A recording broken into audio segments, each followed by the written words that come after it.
Okay, David. Good morning, everybody. Welcome to the Roy Branson Legacy Sabbath School. Mark chapter 2 from the New Revised Standard Version.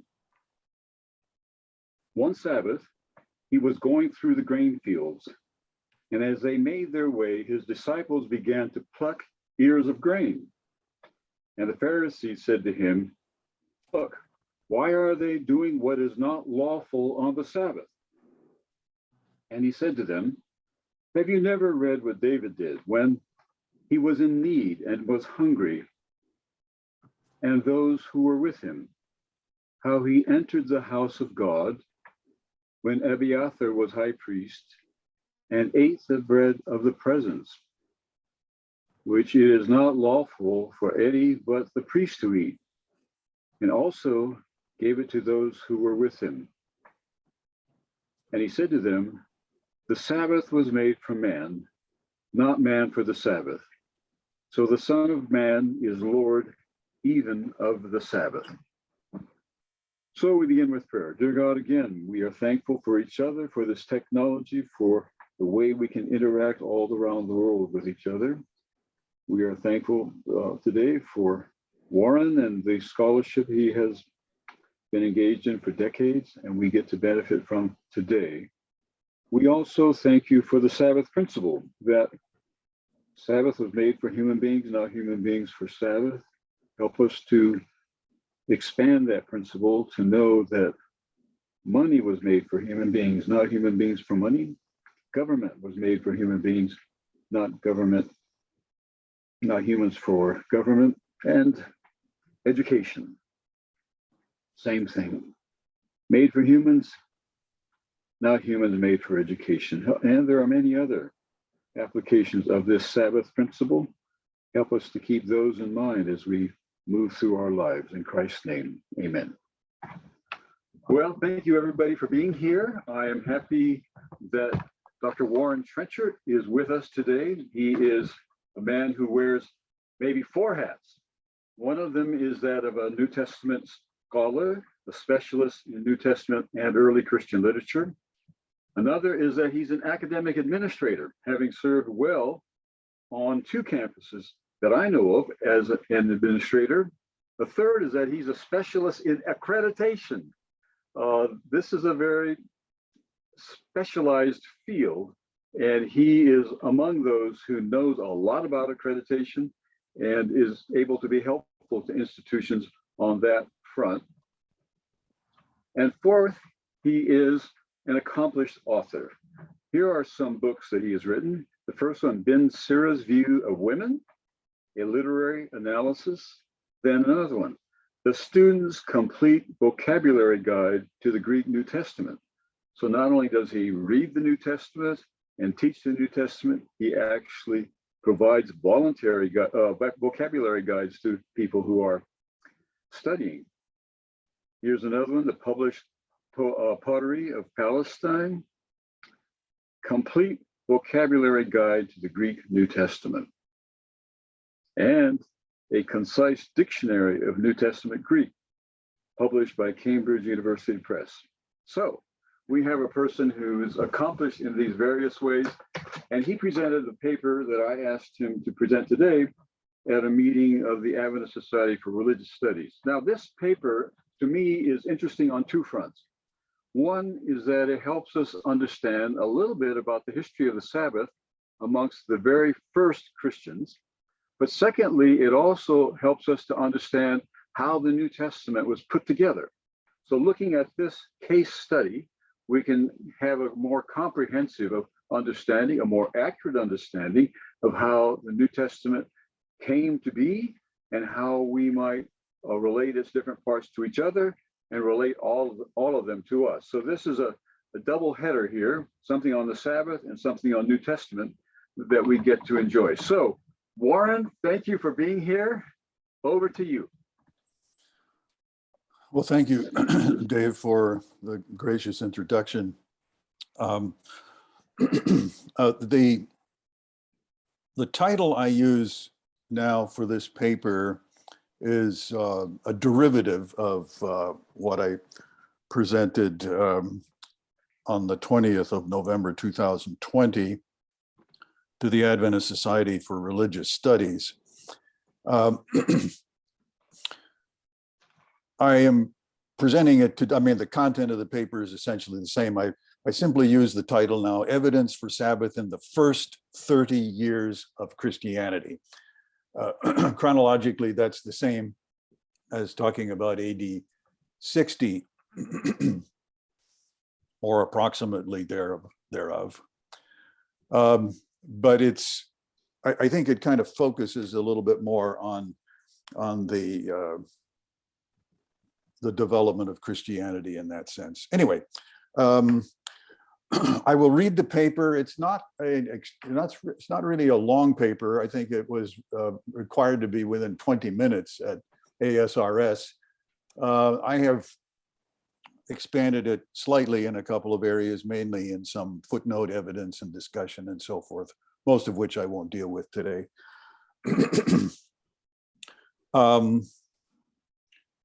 But I will refer to at least some aspects of the notes where I feel it is appropriate. So I don't think it'll take up an hour, Dave, but we can go into discussion whenever you wish. But I think you probably know when I come to the end of it, at least because I'll no doubt fall off my chair or something.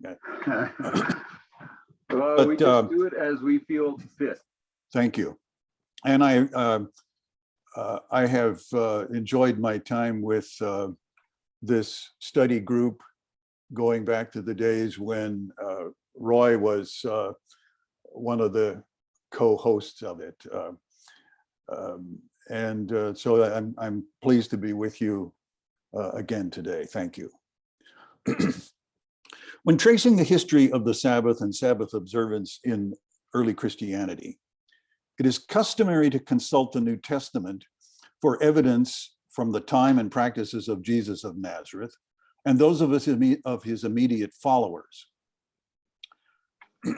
For example, two very important volumes were published in 1982, one by Don Carson by Zondervan Press called From Sabbath to Lord's Day.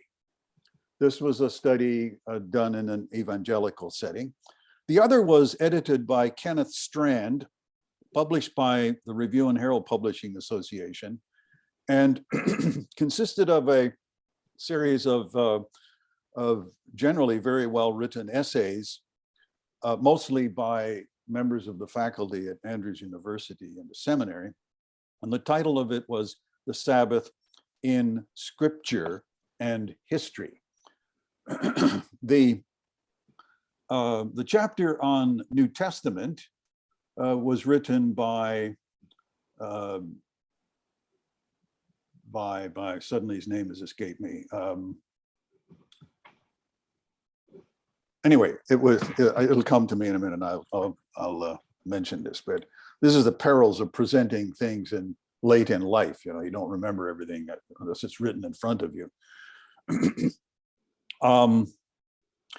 To assemble such evidence in the New Testament, one typically examines the synoptic gospels, Matthew, Mark, and Luke, and the Gospel of John, Acts of the Apostles, and other New Testament material, especially the writings that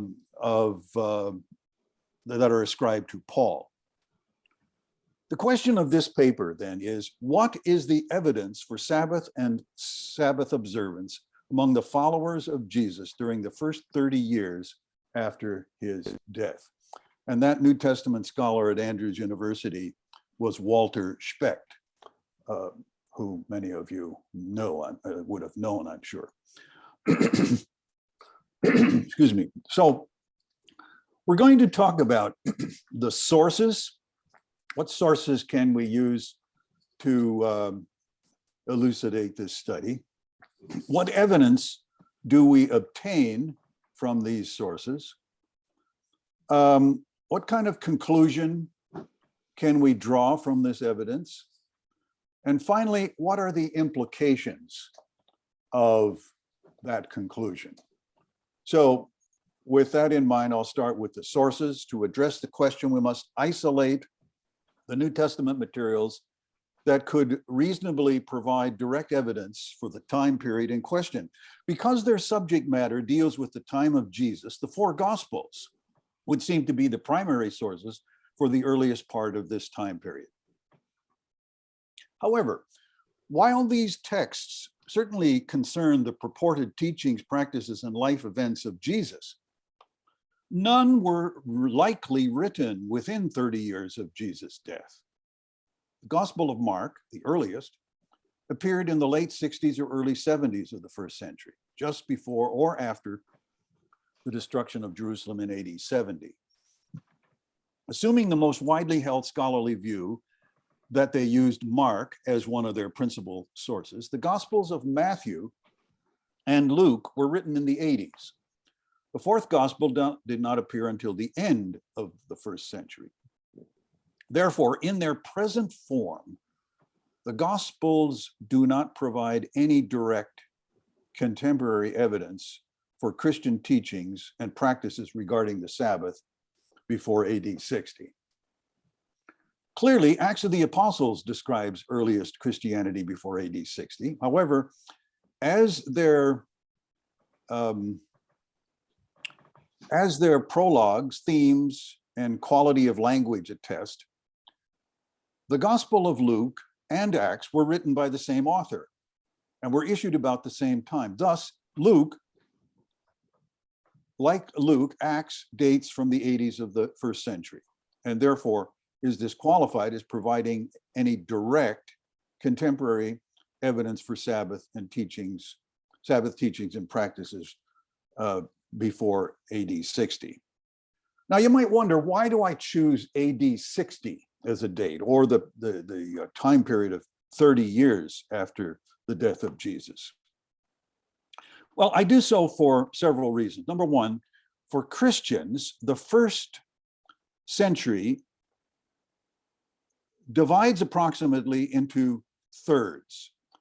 The first period is the life, career, and death of Jesus. The second 30-year period, the period of early development and the expansion of Christianity. The period,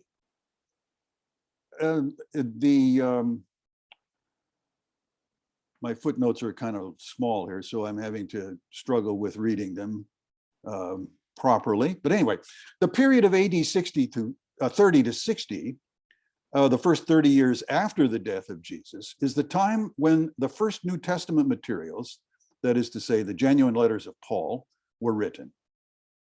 Third, this period is the time when some of the most important source materials later used for writers of important canonical writings of the New Testament were created. Fourth, it is also the possible time when other proto-New Testament materials, that is, materials that were used by writers of the New Testament, were created. Number five, this is the formative period of the initial followers of Jesus and the Palestinian Christian architects, pioneers of the Jesus movement after his death.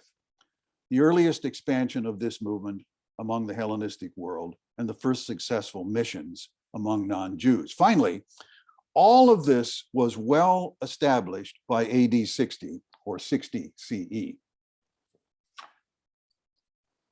Paul was certainly, Paul the Apostle certainly ministered and wrote letters within the first 30 years after Jesus' death. However, the matter of his letters is complicated. The prevailing scholarship is that not all the letters attributed to Paul were actually written by him. The following letters are usually considered to be genuinely Pauline: Romans, 1st and 2nd Corinthians, Galatians, Philippians, 1st Thessalonians, and Philemon. The others, in addition to being considered not directly Pauline, were likely written after Paul's death in the early 60s or later. Therefore, we will look only to the undisputedly genuine Pauline letters for evidence of Christian teachings and practices regarding the Sabbath before AD 60. In fact, these letters constitute the only specific documents in the New Testament that could possibly provide such evidence. However, there are several other potential bodies of evidence within the text of the New Testament that we can consider. The first is a sayings source that was used independently by Matthew and Luke. The prevailing understanding of the Synoptic Gospels is that Matthew and Luke used Mark as the source of their basic outline and of many of their narrative and teaching units. We call this material the triple tradition. Within the body of text, Matthew and Luke freely reorganized the outline and edited the Markan material. However, Matthew and Luke also exhibit evidence that they used another source for a large body of material that they share, sometimes in verbatim form, but which is not found in Mark. Since this shared material consists mostly of sayings and teachings of Jesus, we call it the saying source, or Q. Because the material that was first identified as Q occurred in 19th century Germany, it commonly came to be referred by that letter, which stands for the first letter of the German word Quelle, which means simply source. Although we have never discovered Q as a separate document, something like it, or in one or more written and or oral phenomena, existed and clearly predated Matthew and Luke. Furthermore, its simplicity and primitive characteristics, like its underdeveloped understanding of the person and role of Jesus of Nazareth, undoubtedly locate its origin within the first 30 years of Christianity. Further elaboration of the above described two source hypothesis of the Synoptic Gospels, that is to say, that Matthew and Luke used two sources, Mark and Q. Other scholars have later developed that hypothesis by identifying the materials in Matthew and Luke that they did not obtain from or draw from Mark or Q. In other words, the unique material in Matthew. For example, the story of the 10 maidens or the 10 virgins in Matthew 25, or the parable of the Good Samaritan in Luke. Those are units that are found only in those particular texts. And so these sources came to be designated them as M for Matthew and L for Luke, respectively. This is known then as the four source hypothesis. That is to say, the Gospels of Matthew and Luke each had three broadly defined sources. Matthew's sources included Mark, Q, and M. Luke made use of Mark, Q, and L. Thus, the M and L sources, whether simple or complex, whether written or oral, are intended to account for the materials which Matthew and Luke obtained from outside of Mark or Q. If this understanding of the Synoptic Gospels is correct, sources M and L would, by definition, predate the final versions of Matthew and Luke, respectively. Apart from their terminus ad quem, their end date, there is no certain way to know the actual or implied dates of M and L. Either or both, in whole or in part, may have been written prior to Mark, and possibly even before AD 60, that is during the first 30 years of Christianity. On the potential that these sources may come into play for us, we will examine the evidence from them. The fourth gospel, John, is generally understood by scholars to have also undergone several stages of development. The strongest consensus, although one which is fading today, lies around the identification of the earliest stage, the signs gospel. This is understood to have been an early collection of stories about Jesus' miracles, which in the text of the Gospel of John are frequently called signs. The signs gospel is sometimes seen to have included not only a sign source for these miracle stories in particular, but also a passion source. Some elements of the final story of Jesus' life fall into this category. This material is typically dated AD 50 to 90, most likely just before or after AD 70. Because of the potential that the signs gospel may date from as early as AD 50, it may provide evidence for Sabbath within the first 30 years of Christianity. Finally, the New Testament contains a large amount of so-called traditional material, identified as well-known sayings, mostly confessional and creedal fragments, and parts of hymns. Such material would, by definition, predate the particular documents that contain them, and accordingly, many of these materials may originate within the first 30 years of Christianity. Now, let's move to the evidence, looking at these sources that we've identified. First of all, let's start with Paul. Paul's evidence is the most definitive because we have these letters in canonical form, as it were, within the text of the New Testament. Here, the evidence is unambiguous. There are simply no references to the Sabbath or Sabbath observance in any of Paul's genuine letters.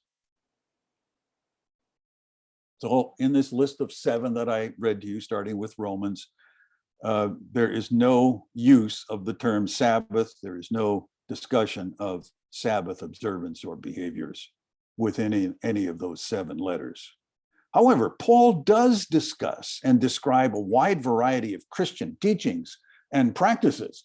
So it is not as though he's devoid of this and would not be expected to deal with Sabbath. For example, in terms of teachings, he talks about Christology, civil responsibility, divine wrath and mercy, ecclesiology, eschatology, faith, the second coming of Jesus, justification, law, life in Christ, love, marriage and sexuality, resurrection, salvation for Jews and Gentiles, sin, spiritual gifts, and the Holy Spirit.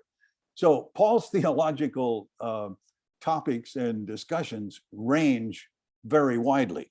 And in terms of practices, he speaks about baptism, eating food sacrificed to idols, the Eucharist, giving gifts, offerings, tithe, and so on, head coverings, the ministry, prayer, prophecy, tongues, and worship. So again, whether you think of Paul's writings in terms of theological, doctrinal discussions, or Christian practices, Paul's material is rich in dealing with all of these. So the list of such doctrines and praxes is very comprehensive. The absence of any reference to Sabbath, therefore, is thus very significant.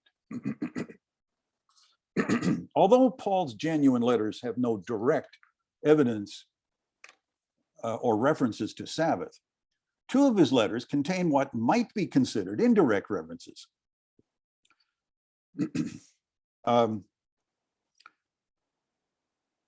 In the footnotes of this paper, I have extensively interacted with the scholarship of Harold Weiss,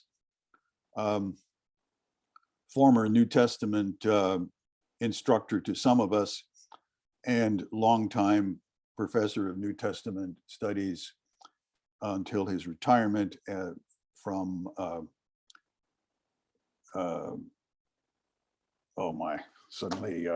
the women's school associated with Notre Dame University in South Bend, Indiana. St. Mary's. St. Mary's College, yes, thank you. So Weiss in 2003 assembled a collection of essays under the title of A Day of Gladness, the Sabbath Among Jews and Christians in Antiquity. I might just say that somewhere around someone in the early 90s, Harold presented probably the first of these chapters that eventuated in this book as a lecture to the Adventist Society for Religious Studies. In fact, I think it might have still been called the Andrews Society then. And the paper was on the Sabbath in the Synoptic Gospels. It was a paper in which Weiss talked about the fact that he saw the texts like the one that Dave started with from Mark 2, to show that the debate at the time when the Synoptic Gospels were written, from let's say AD 70 through 85 or so, the debate was over how to keep the Sabbath. And so these stories about Jesus and his practices and so forth tend to focus on that. And this is what Weiss presented. He was received, even though he no longer worked at Andrews University or in an Adventist setting at all, he was received as a kind of apostolic hero in that meeting. He was absolutely celebrated. His work was published in Spectrum and so forth. And Harold rode off into the sunset as a venerated scholar. The Sabbath had been demonstrated to have been an issue of how to keep it during the period of the writing of the Synoptic Gospels. I had lunch with Harold that day, and we talked about this. And I was teaching a course on the fourth gospel in Canada at the time. And I said, Harold, excellent paper, but I don't think you could say the same thing about the fourth gospel, because I think the issue is moving from how to keep the Sabbath to whether to keep the Sabbath. And Harold said, that might be true. He said, let me look into that. So Harold decided that he would then look into this matter. And so he presented to the ASRS for the next year a paper following up on Sabbath in the fourth gospel. And he argued that in the fourth gospel, the focus moves from how to keep the Sabbath to whether to keep the Sabbath. And in this, as I'll note later, he was following suggestions that Rudolf Bultmann had made much earlier in the century. Harold was not venerated for that presentation. He didn't ride off into any sunset with glowing praise and so forth. It was almost as though it never happened. But Harold's work is very important, and he takes on some of these texts that I deal with here. And I present it in great detail in the notes, and you're welcome to read that if you wish. And I'll tell you when I'm done where you can find the text of this. But I don't agree with him on some very important details of this, and I'm not going to lay out that confrontation here, but I do recognize Harold's work. It's very important. I did a debate with him at a forum meeting in San Diego one time at his suggestion, and it was a wonderful experience. The scholarship is serious. The questions are important. And whether I come down the same side of Harold on each one of them is irrelevant. I certainly recommend his work to you.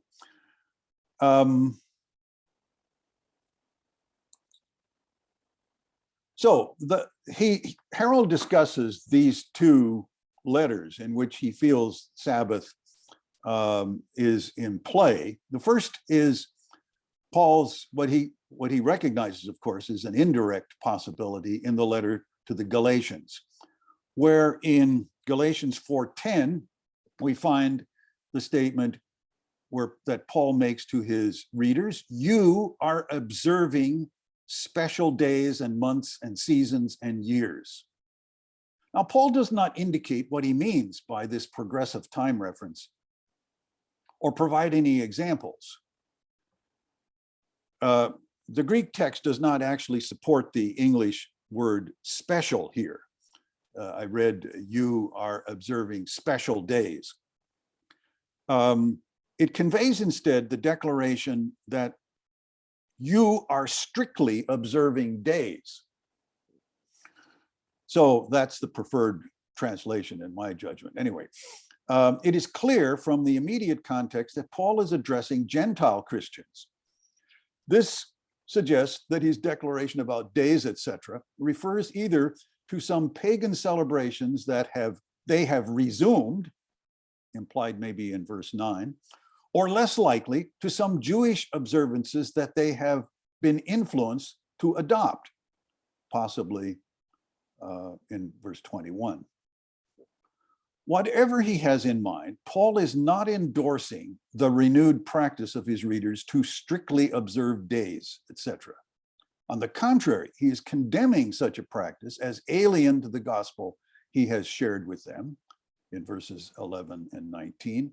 Paul does not seem to be referring to Sabbath in Galatians 4:10, and certainly not directly or indirectly endorsing its observance among Gentile readers. I will mention Weiss's position here. He argues for a broader audience of both Jews and Gentiles, to which Paul directed these concerns in general, and for a particular understanding of the calendrical string in his text that ultimately derived from, he feels, the cosmology of Genesis 1. An understanding that likely included the assumption of Sabbath in the minds of his opponents. Nevertheless, Weiss concludes, quote, the debate at Galatia was not over the Jewish Sabbath.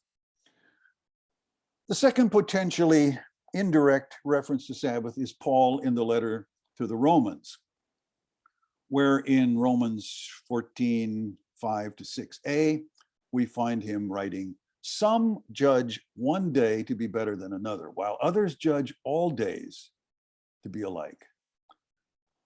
Let all be fully convinced in their own minds. Those who observe the day, observe it in honor to the Lord. Now, the congregation in Rome that Paul addresses here was composed of both Jewish and Gentile Christians. Having spoken to each group more or less separately earlier in the letter, at least this is my view, that chapters 1-8 are addressed primarily to Jewish Christians, and we can see evidence of this in chapters 2:17 and 7:1. The Gentile Christians are addressed in chapters 9-11, and you can see in particular 9:3-4 and 11:13. Paul speaks to both groups then in the rest of the chapter, that is to say in 12-15 in particular, with 16 being a collection of greetings. Here, of course, we're dealing at this part of the letter where he's addressing both groups. The congregation is clearly divided and in conflict. Paul is attempting to bring them together in peace and harmony. On the understanding of the gospel, he seems to have sided with the Gentiles. On the importance of the Jewish religious heritage, he has sided with the Jews. He's calling for both groups to accept each other and to be sensitive to each other's different understandings and practices of the gospel. One group, he calls them weak, in chapter 14 and 15, eats, quote, only vegetables, possibly because they want to avoid eating meat that had been sacrificed in idol worship. This group seems also to have been those who, quote, judge one day to be better than another and observe the day. This is probably the Jewish Christian group. Paul identifies with the other group in chapter 15:1, where he says, we who are strong, who seem to be the ones who believe in eating anything, 14:2, or who judge all days to be alike, 14:5. They are probably the Gentile Christians. However, he urges them to join him by putting up with the failings of the weak and not to please ourselves, chapter 15:1. Now, what is Paul talking about when referring to judging one day to be better than another and observing the day? The day, what day does he have in mind? Although there's no way to know for certain, it seems likely that the day, like the restrictions about eating associated with the weak group, has something to do with Judaism.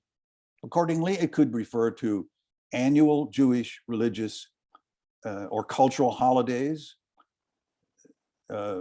designated feast days,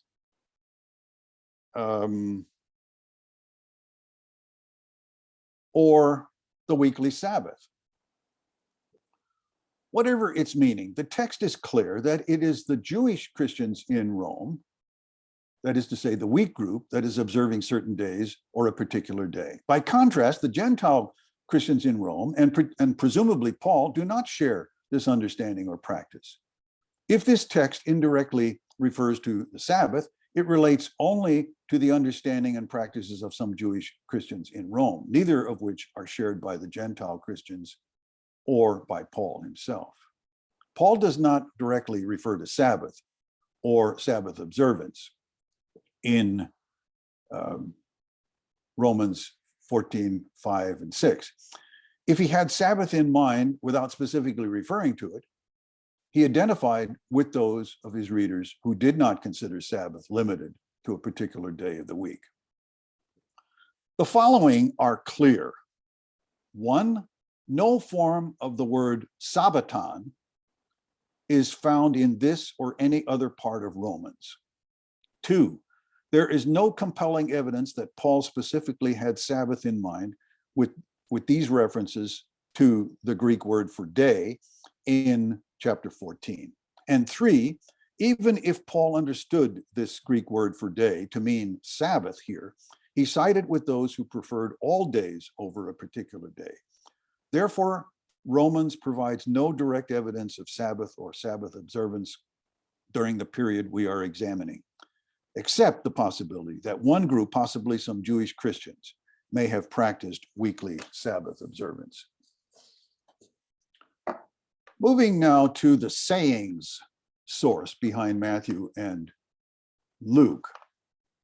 Q, which probably predates Paul's letters, or is certainly no later than Paul's genuine letters, consists mainly of sayings and teachings attributed to Jesus.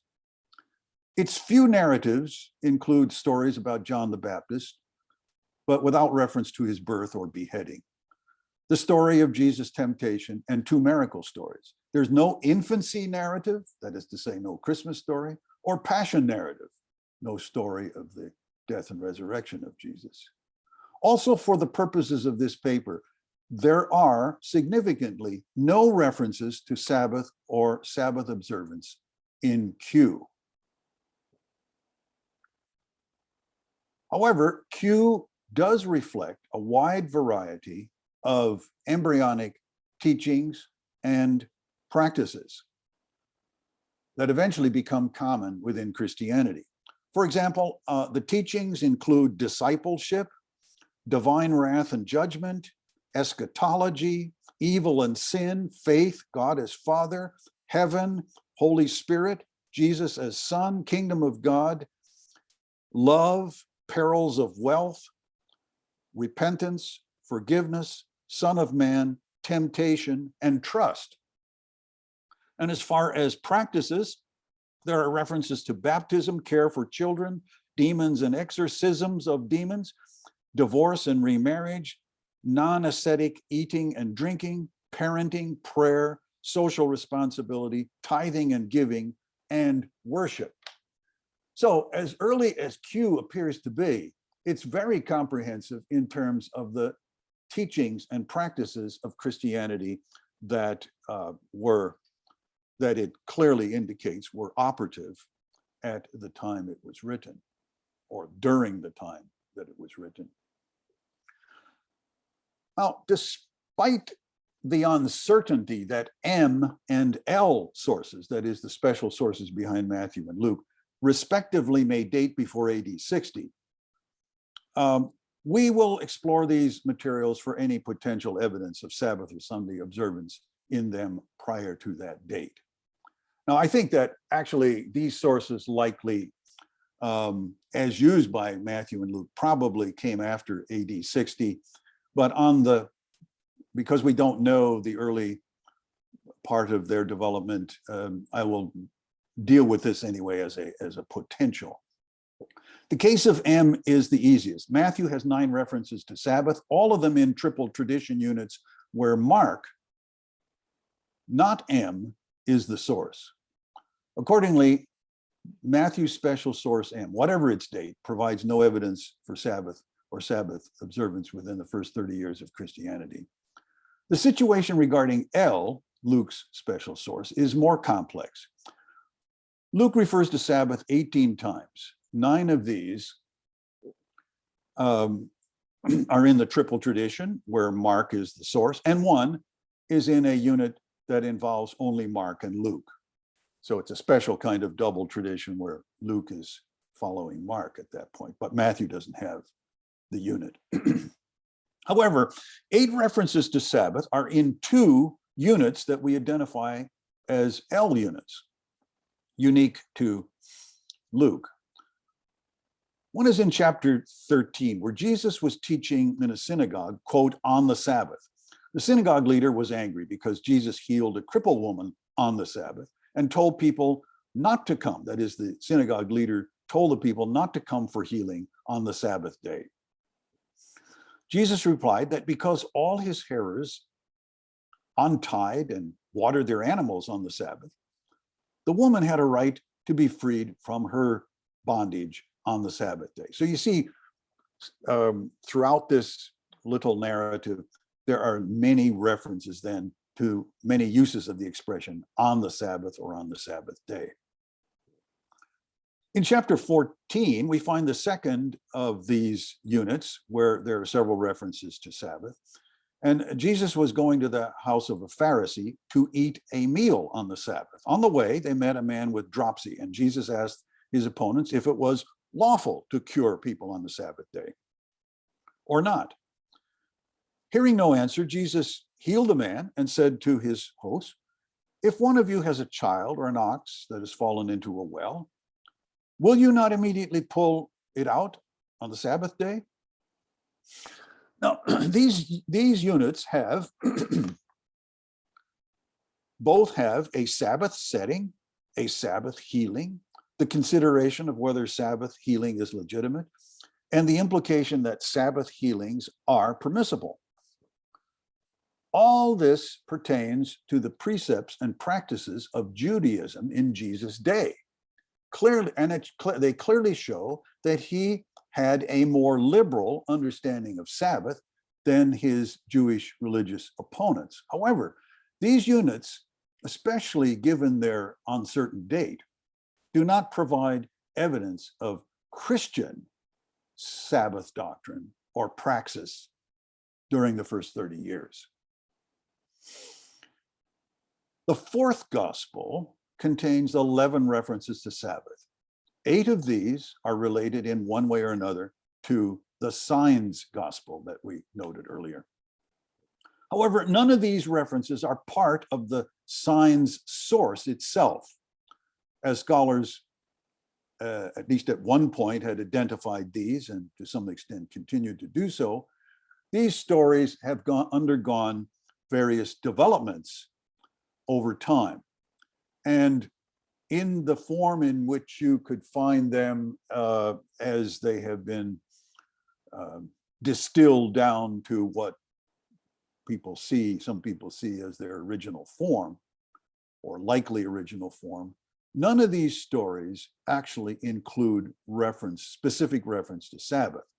Now, as you remember them and you read them, you will remember that there are references in the canonical version of the Pool of Bethesda story in Matthew 5 and also the healing of a blind man in chapter 9.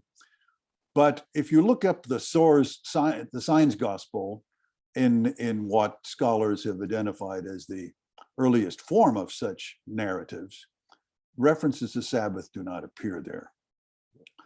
But Sabbath is clearly mentioned in the signs gospel in its passion source, but only as a time reference in conjunction with the burial of Jesus.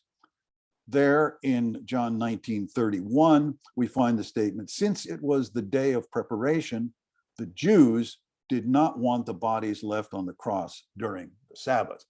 So this is a chronological statement, a time statement, and not a statement of practice of Christians, certainly. This has nothing to do with Christian teaching or practice regarding the Sabbath, and is therefore not evidence of such before AD 60. Final kind of evidence I'll look at will be the traditional materials. Most of these materials in the New Testament that we identified are Christological formulas and fragments that focus on the death and resurrection of Jesus, many of which represent the earliest reflections of him in this regard. The most comprehensive and important of these is the creedal statement embedded in 1 Corinthians 15, verses 3 to 10, a well-known passage, but there are many others as well that I could note and have noted here. This has nothing to do with Christian, let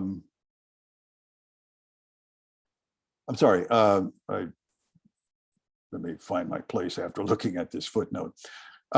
These materials, however, also echo a reasonably wide variety of other early Christian teachings and practices, like the other sources that we have looked at today.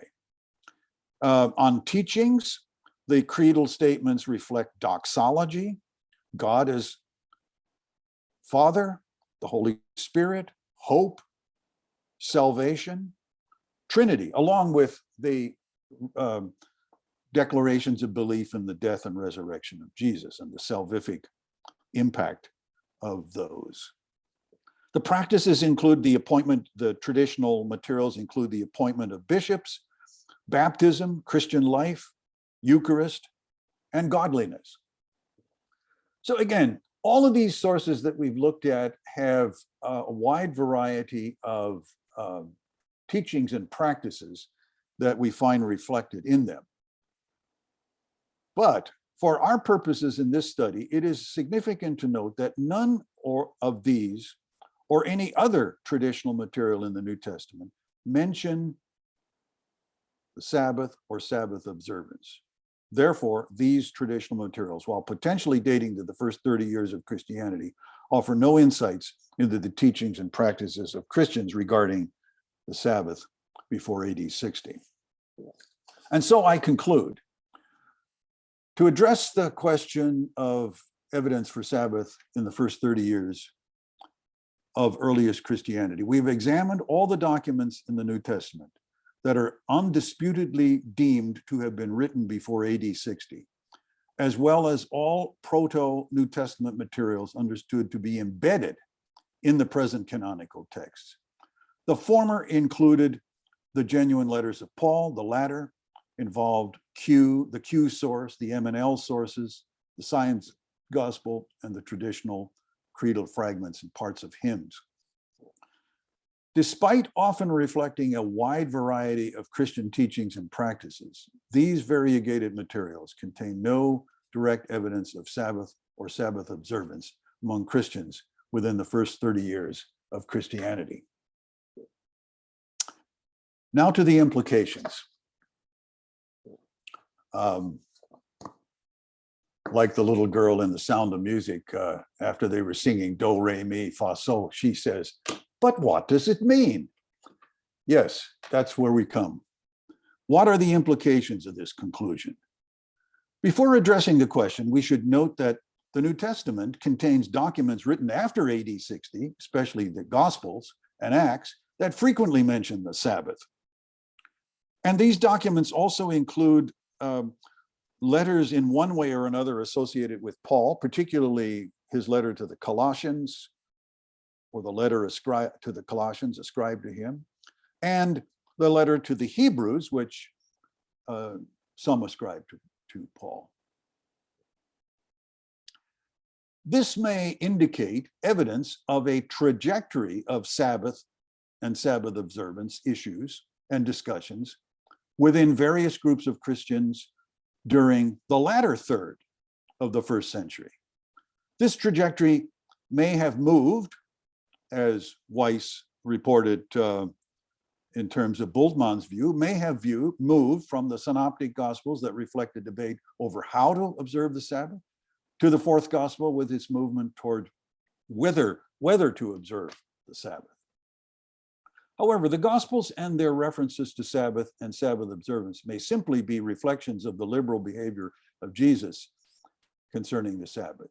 We may compare to these gospel accounts his similar liberal attitudes and practices towards fasting and defilement, and note that simply because those are remembered in the canonical gospel, synoptic, the canonical gospels, including fourth gospel, and note that these controversies in the gospels are appropriately not seen as evidence of later Christian debates, because we don't find debates on these things. While my conclusion that there is no direct evidence for Sabbath and Sabbath observance in the Christian materials, arguably dated before AD 60, seems factually sound, at least in my mind, I can make no equally confident statement about what this means for actual Christian teachings and practices regarding the Sabbath during the first 30 years of Christianity. We should not necessarily interpret the silence of these materials as evidence that no Christians, Jews or Gentiles, taught or observed the Sabbath. The earliest Christians, after all, were Jews. They continued to believe in many Jewish teachings and engage in many Jewish practices. It is highly likely that Sabbath was among them. In such a case, Sabbath or Sabbath observance, however, may simply have been a given cultural and theological continuity for these people, one that would not need to be highlighted or even mentioned in the earliest Christian oral or written sources. It is possible that Palestinian Jewish Christians observed the Sabbath as a continuation of their Jewish heritage and not as a component of their Christianity. It may be for this reason that they did not include a doctrine of Sabbath or refer to observing it among the array of embryonic Christian teachings and practices reflected in their earliest oral and written materials. However, Hellenistic Jewish Christians, especially those who were engaged in missions among the Gentiles, deliberately moved beyond Jewish cultural and religious distinctives. In fact, Paul, who was the most prominent example of such Christian missionaries, built his controversy of gospel around the contention that Gentile converts to Christianity did not have to adopt or practice the Jewish distinctives, including the law, food restrictions, male circumcision, or observance of special days, undoubtedly including the Sabbath. Paul not only taught freedom from these Jewish beliefs and practices, but also identified with his Gentile Christian converts and readers in experiencing this liberty. I guess in a liturgical service, one might say, "Here endeth the Mass." Thank you, Warren. Okay. If we came to Sabbath school thinking that there was direct evidence of Christians practicing the Sabbath in the first 30 years, we leave Sabbath school with the thought that there isn't that direct evidence, and we have therefore, some pondering to do. But I think this is on two different fronts. One of them is how we understand the ancient practices and literatures and so forth. And the other is about our own lives. Why do we keep the Sabbath? Does the fact that it's not mentioned in the first 30 years of Christian history make a difference to us either way? And if so, why? If not, why not? So we have historical questions to ask, and we also have contemporary theological and ethical questions to ask. But we're thankful, Warren, for this is on the sources, evidence, conclusions, and implications. I think let's take for the basis of our discussion that Warren is right about this, and then explore with each other what all that means, if anything, to us. Okay, it's now 11:30 exactly, according to my time. So let's take 10 minutes and we'll come back and discuss these matters. And I think the first kinds of questions we should have are questions that ask Warren to explain things we may not understand too thoroughly. For instance, this signs source behind the Gospel of John is something I have not known of previously. I've known of Q, but I have not known of this. So I'd like to hear more about that when we get back. Okay. So if you have questions or comments, be sure to let Forrest know. And in about 10 minutes, we'll reconvene. Thank you, Warren. Thank you, everybody. Okay, I don't have any hands up, David. So would you like to ask your question about the sign sources? I have a question. Sorry, I don't know how to. Oh, McKinley, you were gone last week. We thought they had got you out of witness protection. So Thank you, Forrest. Are you recognizing me then? Thank you. Hold on. Just I will recognize you. Okay, I'm going to say, is Warren back yet? Yes. Oh, okay. Oh, there you are. You know, when you got the screen. Okay, I'm going to accept McKinley first, and then we'll go to Ed Turner, and then Rodney. Thank you, Forrest. So thank you. I think I can't see your name. Oh, yes, Dr. Trenchard, yes, for the presentation. I have a question and a comment. It's an interesting paper you've presented this morning. Can you share with us, please, the purpose for writing the paper? What did you hope to achieve? That didn't come across clearly for me. And then the comment is this. So I sometimes serve on an editorial management team for two global industry organizations and frequently reviewed novel research. In reviews, I often look to see whether the authors address a big picture question. I didn't hear a comment in your paper on the big picture question, which Dave's questions sort of alluded to, why do we keep the Sabbath? Historical questions to ask. And a big picture question might be, the only scripture that Christ referred to as reported in the record was the Old Testament scriptures. Now, the Old Testament scriptures talk about the Sabbath in the 10 Commandments. There's a talk about the Sabbath in Isaiah 66, 58, and so on and so forth. Those references to the Sabbath in the Old Testament would seem to provide a motivation for Sabbath observance by the people in the 30 years immediately after Christ's time. So can you sort of talk about that big picture consideration in your research as well?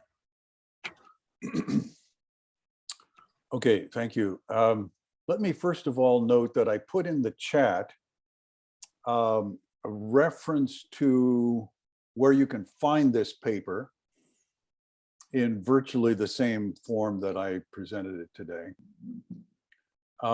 It's on my website, and I've given the URL not just for the website, but for for the paper itself. You're welcome to look around there at anything else you want to, of course. It's in a section on papers and essays. So first of all, that's for all of you. If that interests you, because these things go away when the Zoom session ends, you might want to copy that for later reference if you want to look at that. Okay, so what is the purpose? The session where I presented this in the fall of 2020 was a session declared by the Adventist Association for Religious Studies to be focusing on the issue of Sabbath. So that's the big issue. There were, discussions of Sabbath in different time periods and discussions of various theological nuances to Sabbath, the relationship of Sabbath to ecology, which of course is what Siegfried Tannstedt does with this Romans material, ties it into a different, has another agenda for it. So there were all these kinds of things going on. One of the announced areas for scholars to consider was the area of origins. So the purpose of this paper was to examine the New Testament as a foundational document for Christians, and to be examining the question of origin. So why did I do it this way? I thought I had covered that at the beginning, but I'm happy to enlarge upon this. Previous work that I have seen on this, whether within the Adventist community or elsewhere, has always taken the New Testament as a continuous flat document. And so I decided that because New Testament scholarship does not proceed that way today, within most circles, that what we needed to do was to take a look at this from the perspective of the New Testament and its ingredients and its proto-ingredients like Q and M and L and the Science Gospel and so forth. Because by definition, that takes us back chronologically prior to the date of the publication of the individual Gospels now making up the canonical New Testament. It's the kind of thing that any responsible look at the New Testament will do today. So one is not just interested in the final product, let's say, of the Gospel of Luke, but what lies behind that? What was Luke working with? How does Luke work with Mark? How does Luke work with his source that he shares with the other source he shares with Matthew, and so forth? And it pushes the historical question then of what then were the attitudes and behaviors and practices and so forth and ideas of the Christians at the time when these proto-New Testament documents apparently emerged.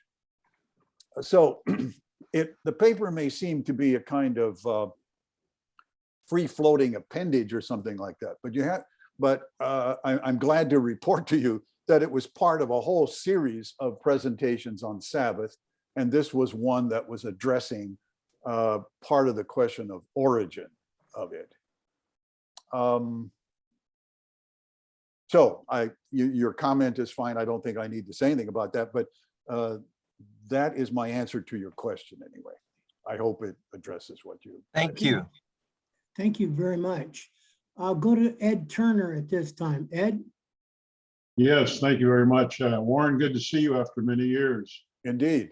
I think if I recall, we all were in the seminary together, studied under Harold Weiss, UWH Vick, Roy Branson, Earl Hilger was there, I think, at that time. And Yes. After many years, good to see you. And I do appreciate your comments on this article that you wrote. I have a question. Being a trained functional or practical theologian, I want to move you ahead to 2022. You talk about these comparative groups of the Jewish Christians and the Gentile Christians.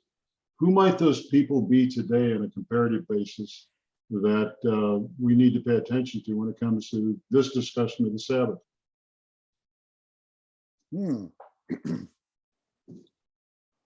Well, you may be much more qualified to talk about that than I, since my scholarly focus always has been and continues in retirement to be related to the period of Second Temple Judaism and emergent Christianity and the documents.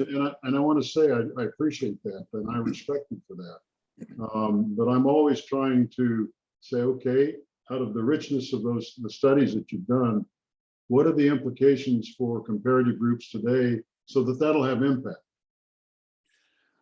Well, I suppose, Ed, the impact would be directly related to how such groups view and function within the context of authority.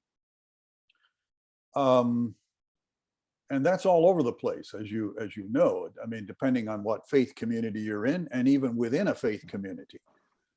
As Gil Valentine's rich reflection on the period of the seminary that we shared, and somewhat after that time, the question of authority is one that was extremely central to Adventism in that period of 66 to 79, but is no less central today. If you look at the documents that were presented and were voted almost unanimously at the most recent General Conference session on Adventist view of the Bible and the writings of Ellen White. So that question of authority is still with us and has characterized Adventism for a very long time, but we're not the only ones. I mean, that characterizes lots of different groups. When I'll get to the issue of the signs gospel, but one of the first to identify the signs gospel or the signs source within the fourth gospel was Rudolf Bultmann. And virtually nothing was more problematic to Bultmann than his declaration of that finding, or his publishing of that finding. Heresy trials and so on resulted and so forth. So, I mean, this can go all over the place. So within our group today, our group and within other groups and so forth, and in Christianity generally, there's a wide variety of understanding of authority and the functional practice of working with authoritative sources. So that's all I could say, I think, Ed, that yes, there are those who would look at this and say, well, we should pay attention to this scholarship and we base, at least to some extent, what we do in the present on what emerged in the past, in the formative period of our faith community. And that can be seen to be very important and maybe even normative for such groups, for such people. But others will say, well, no, I mean, the authority is not back there in the Second Temple period of Judaism, or in the first 30 years of Christianity, or even in the second the last 30 years of the first century. The authority is not in those places. But we have all kinds of experience with those who will say, well, the authority is in the 19th century. So obviously they would not pay any attention to this kind of research or scholarship. They would simply look and see, well, what is our authoritative, what are our authoritative documents saying about this? And so there will be a variety. I don't think it's quite as linear as it was in the first century. That is, you kind of move from Palestinian Jewish Christianity to Hellenistic Jewish mission Christianity, to Gentile Christianity as you move your way through the first century. Now, some of these other groups existed all through that time, but ultimately Christianity ended up as a Gentile movement. So you have this linear development. I think what we have today is much more both throughout Christianity and within our own faith community, and that is concurrent groups at the same time looking at different sources of authority and so forth, and drawing very different conclusions to what they find. All right, thank you. Okay, thank you. I'm going to go to Rodney now. Rodney? Thank you, Warren. I've appreciated comments that I've heard you make in previous discussions. I have three quick points to make here. Context is always important, and I wonder if you could spend a moment on addressing any context. There are 2 or 3 points I will make here. In your 30-year period, say up to AD 60, tensions were building between Jews and the Roman Empire. Remember, the temple was destroyed in 67 AD to 70 AD. And that to me provides some setting. How provocative did Paul really want to be? I would also point out here that many of the early converts from the Gentiles were in fact women who brought their children in when their husbands were away fighting for the Roman Empire or serving the empire in some capacity. And when the men came home, they tended to become Gentiles to join with their families. But their ability to have been Sabbath keepers in the Roman Empire at that time, when they're under duty, would have been virtually impossible for them. It would have created an enormous amount of havoc. And so I think Paul was not wanting to provoke an already very tenuous situation. And the way that I understand it is that Paul was very wise in not forcing issues. I think the implications in a modern day sense for me is that new converts to Adventism or to the God-believing community is don't force doctrines down the throats and compliance down the throats of new converts. Allow them to develop in a progressive manner, not approach them on an all or none principle. And I think Paul was finessing a very difficult situation. I just want to finish with the last question here, applying the continuity principle here. You've chosen a very short time frame. I understand that of 30 years, but in terms of practices, did it hold true for the next 30 or 60 years? The continuity principle would say that momentum was on the side of general practices over a 30-year period. So those are my questions and comments. Yeah, well,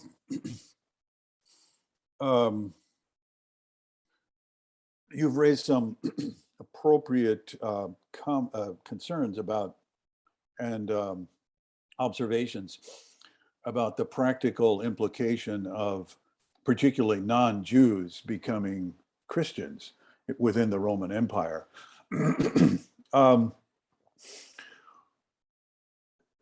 Well, I mean, there's certainly, one could explore the specifics that you talked about. We don't really have any case studies as such that I'm aware of that detail that kind of thing, but I'm sure that was the case. I'm a little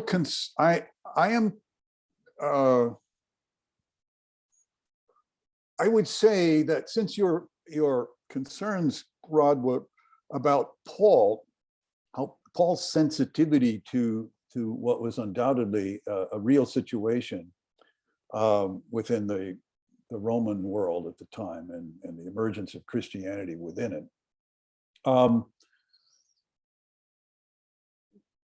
And especially if one locates this around the end of the 60s, we're already out of, quote, my period, as it were. And I laid out why I chose that period. So yeah, but even more to the point is that the Q material, which I am absolutely convinced predates Mark and likely parallels Paul's genuine letters and probably even in many cases predates those. That is still well within the emergent Palestinian Jewish Christianity, where the issues would not be as obtuse dealing in the Gentile world, which you might expect then to occur in the period of AD 60 or 65, let's say, to 100, the final third of the first century. That's when you have the issues that most, I think, parallel and reflect the kind of concerns that you have about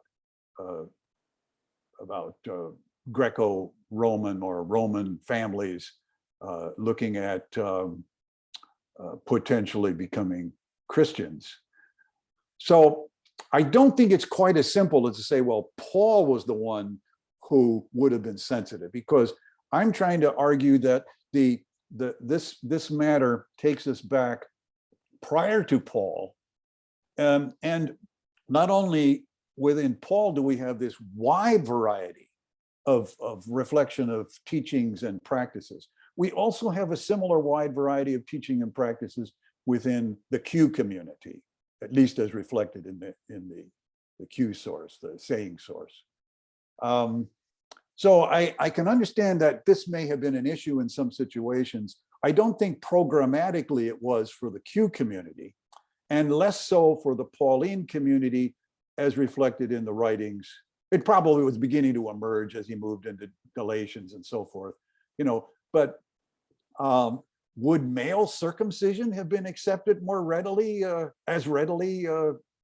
as Sabbath keeping to that Galatian community?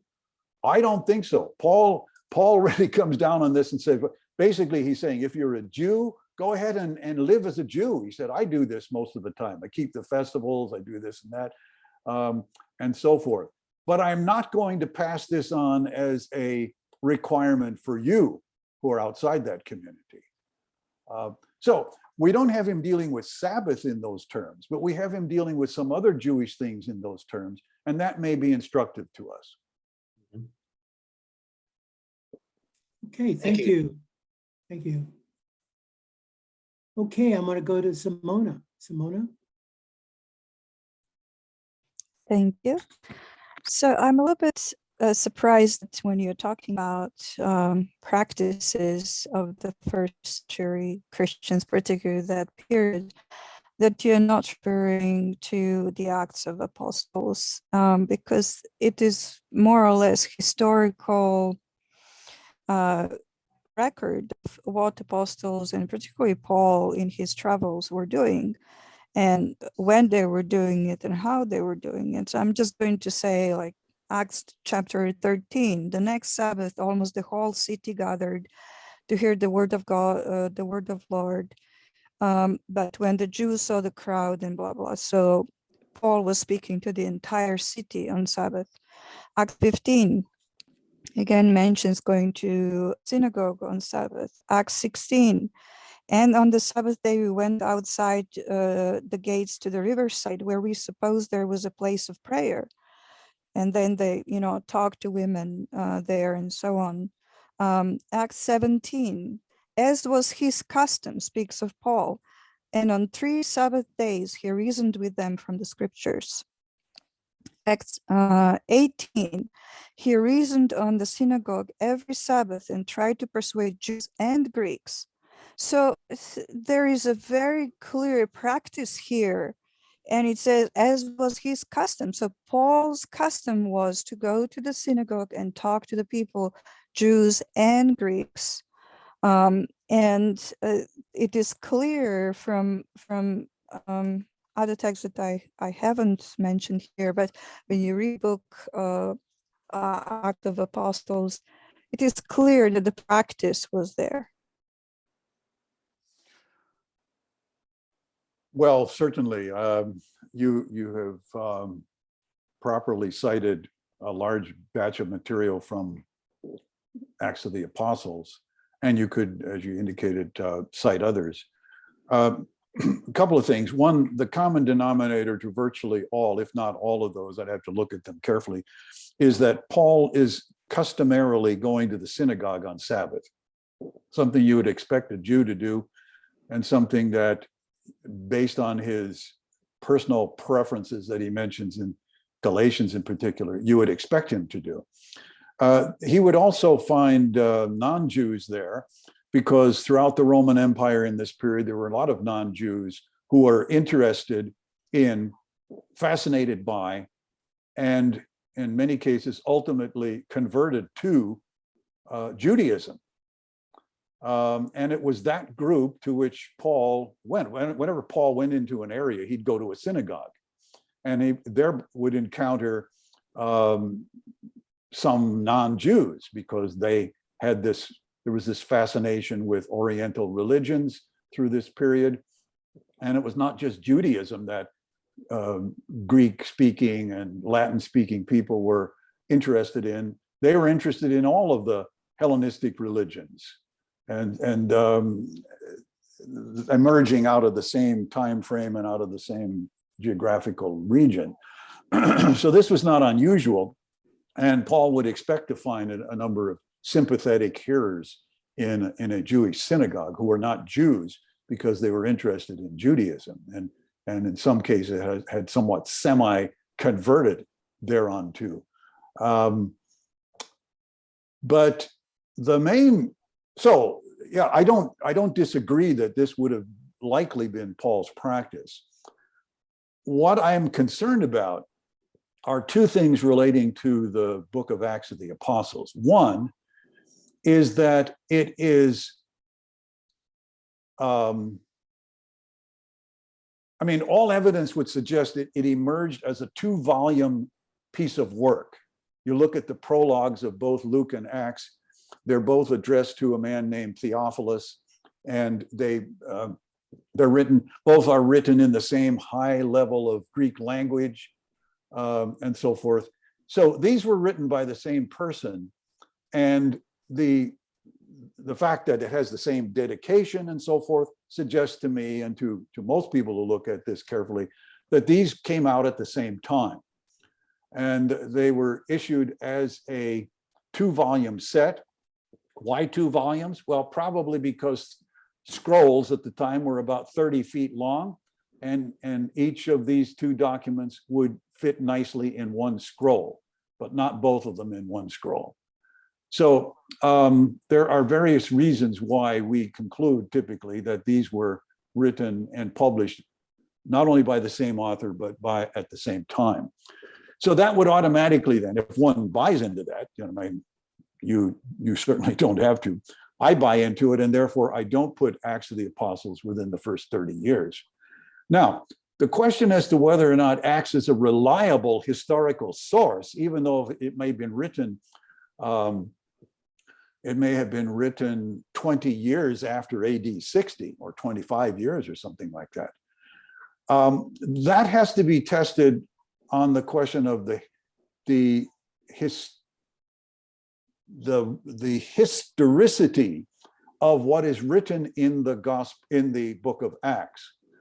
Now, how could we know that? Well, one way we know that is by looking at Paul's genuine letters and to observe the degree of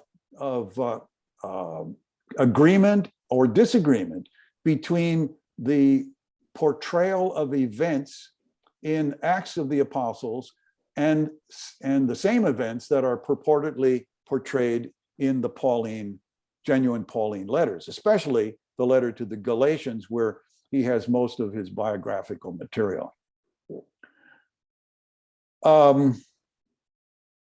There are lots of points of disagreement between Acts and the general letter and the genuine letters of Paul. When scholars today encounter those differences, they almost inevitably come down on the side of following Paul's autobiographical reflections on these things. So what I'm trying to say is that I think Acts comes from outside this period. And secondly, the historicity of Acts is not always considered to be reliable. And you say, well, why would that be? I mean, why would the writer choose to write in a different historical framework than what some others would who might know it better? Well, it all has to do with the fact that none of these writings were written for in technical historical style or for historical purposes. And this is true of Luke as well as Matthew and Mark. It's therefore part of, I think, seen as a continuity of how do you understand the beginning of Christianity in relationship to the time period before Christianity. A German word, Heilsgeschichte, or holy story or holy history, comes to mind, that describes Luke Acts having a particular way of looking at the whole emergence of Jesus of Nazareth in the middle, the Mitte der Zeit, the middle of the time between God's revelation in the past before that time and God's revelation and work after that time. The cross of Jesus stands in the middle, and Luke and the figure of John the Baptist for the writer of Luke Acts is extremely important as the transition person between the old period and the middle period now that is dawned in the person and work of Jesus of Nazareth. So there is a scheme behind Luke Acts. It is not written as history. It is written to develop an understanding of something. And one example of this is how Luke handles the story of Jesus' rejection in the synagogue of Nazareth. He found this story in Mark. It's part of the triple tradition. It's an especially unremarkable story. There's not much to it. Nothing much happens. You don't know what Jesus said or did or whatever in that thing. It's just in the middle that Mark wrote this down. Matthew decides to include it in the same place in the middle of his gospel without doing much to it either. Luke, on the other hand, found this and decided to move it to the beginning of his gospel, the beginning, not the beginning of the whole text, that's the story of John the Baptist, but the beginning of the public ministry of Jesus in Luke 4. And he blows this up into a huge event. It's for Luke a tremendous story. It's like Duke Ellington's Take the A Train as the theme song for all Duke Ellington's concerts. This was like a theme song for Luke's concert. And in the development of, he has the speech of Jesus drawn on Isaiah 60, and it lays out the whole pattern of movement from the old period through the middle period of John the Baptist and Jesus to the period of the Gentiles, which he ultimately concludes in the book of Acts. That is all laid out in a schematic presentation of the narrative of Jesus appearing in the synagogue in Nazareth. So Luke does things, and it's incredible to read this and discover this, what he's doing. He has an amazing agenda to lay out. He's not writing history. Now, there may be historical reflections in what he does, and some of that may be, in fact, supportable, but that's not his purpose. It's far beyond that. I appreciate what you said. However, this, suggested lack of history of the Acts does not take away at all the fact that this was the custom. This was something that was happening regularly. It was Sabbath. There was a place that on Sabbath they knew they will find a place of prayer. So there are all these things that point very clearly that Paul himself and as he was evangelizing, was doing it on Sabbath. There is this, quote that I just said recently, that the entire city came on Sabbath to hear him speak. But that is not a question. And I think, I can't remember exactly which text it was, but there is a time when Paul is actually talking to Christians, Christian church, and he's telling them they shouldn't be collecting money on Sabbath, but they should collect it the next day for the for the good works with the poor and so on. And so there are very clear indications in both in Acts of Apostles and throughout, Pauline, the rest of the New Testament, that the practice was there. And secondly, you cannot consider that there would be lack of practice for 30 years and then suddenly it would show up again. After the first 30 years of Christianity. That would be very incongruent in terms of how any movement develops. So, and thirdly, if somebody is following Christ, and Christ was the one who was worshiping Sabbath, they would naturally follow that as well, because that was an important part of who Christ was and what he stood for. And so I think there is the congruity of evidence is there, that the practice existed. It was followed by Jesus. It was followed by the apostles. It continued later on. Well, I hear what you say. Simona, I don't see it that way. I raised the question and addressed the question of what do we have from writings that emerged in the period of the first 30 years of Christianity that deal with the question of Sabbath. And I found none. I don't pull at the book of Acts, notwithstanding what you have rightly observed in the book of Acts. I don't put the book of Acts in that time period. So, and I also indicated at the end, I was not making any judgment with regard to the implication of my conclusion as to whether or not Christians were actually keeping Sabbath during that first period of time. I acknowledge, in fact, that probably the Jewish Christians were, but my take on that is that they were doing so primarily as an extension of their Jewishness, as was Jesus himself, no doubt. So I don't disagree with any of that. I'm just simply saying, if we draw a line, and I gave the reasons for why I drew the line at around AD 60 or 30 years after the death of Jesus. If we draw a line there, we don't have anything in the literature that emerges from that period. And Acts does not emerge from that period. We don't have anything from the literature that emerges from that period that would, that addresses this or chronicles this particular practice. I'm not arguing that they were not keeping Sabbath during that time. I'm not arguing that there was not some kind of backward continuity from the last third of the first century back to practices before that. I'm not arguing that. I'm just simply saying from a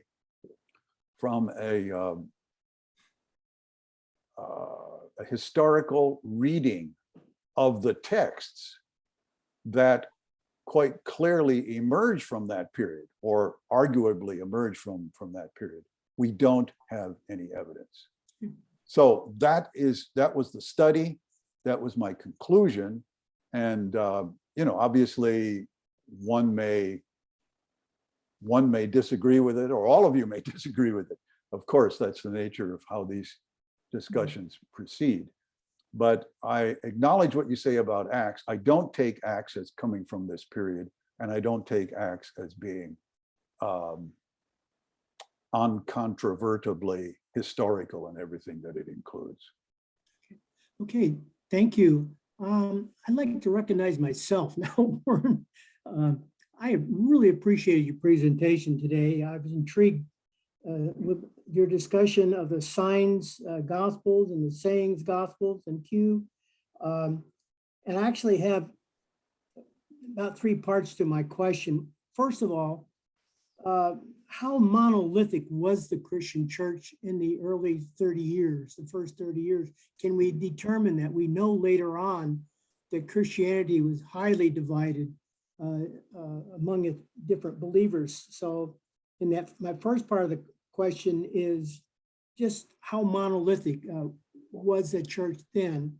Can, Second- Forrest, can we take these one at a time so Oh, I don't sure. forget what? Yeah, Let's talk about that. Well, kind of the standard way of understanding the development of Christianity in the first century is along the lines of what I noted earlier. And of course, like any kind of scheme, there are, it probably does not fit every situation. But broadly speaking, if we refer to Christianity as the Jesus movement, we have already a kind of continuity between the preaching and work of Jesus of Nazareth and whatever else goes on for the rest of the first century. There's no Christianity in the period of Jesus. Q never uses the expression Christ, for example. So it was, when I tell the story of Jesus, I never use the term Christ. That is a term that later came to be associated with Jesus of Nazareth by the followers of Jesus of Nazareth. And it became ultimately a kind of proper name, as though the word Christ is his last name by the time you get to some of the later materials in the New Testament. Well, it didn't start out that way. Jesus emerges in Palestine as an apocalyptic prophet, wisdom teacher, and so forth, a healer. And he attracts a group of people around him, and they go around with him, and they become his assistants and so forth. And they are the ones who carry the flag after his death, of course. Now, they were all, to begin with some possible unnamed exceptions, they were all Jews. And most of them were from Palestine. And it seems after the events of the Passion in Jerusalem, somewhere AD 30, 31, something like that, they all returned to Palestine.